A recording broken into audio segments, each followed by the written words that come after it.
I think it's a critical time for public education, and it's incumbent on us to make sure that we're telling our story.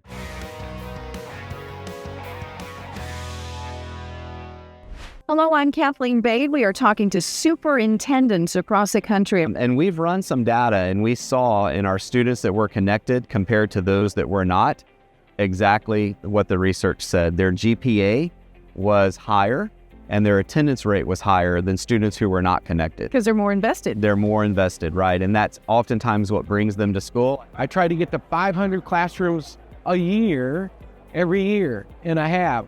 And so every time I go, I'm telling a story about a kid, a teacher, some award you won. And what it has done is pulled the district together. Culture eats everything else for breakfast. And so if you can have great culture, people want to work there, people want to serve, and they find purpose. So we talk about, well, yes, we're short-handed, but why are we here? Stay centered on why we show up for kids every day, and it only takes one caring adult. Almost every single one of our teachers, when you ask them their why, it's they want to make a difference. They care about kids. Somebody touched them in their lives and they want to give back. I mean, that's certainly part of my story too.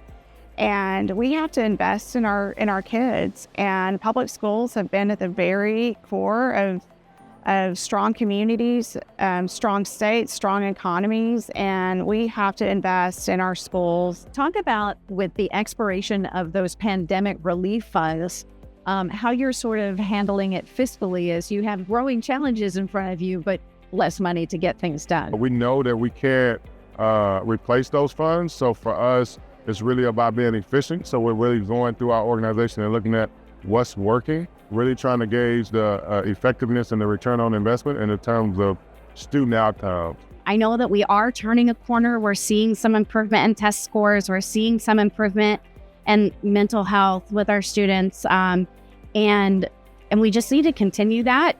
Whatever those successful programs and initiatives are the ones we're going to focus on. You mentioned some of the greatest challenges you face in this role. What about the opportunities that are at hand in your view?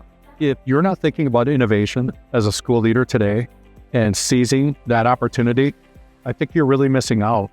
Perhaps some of the greatest chances to improve public education. Let this sit with you for just a second. This year's kindergartners will graduate high school in 2036. How do we prepare students now to thrive, not just survive, but to really thrive in their future, not our past?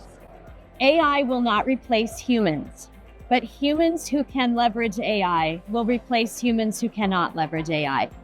And we really need to think about that as we're thinking about the world that we're putting our kids into and making sure that we're giving them the tools to fully leverage the technology that is out there, but to do so in an ethical manner and with the guardrails that are appropriate.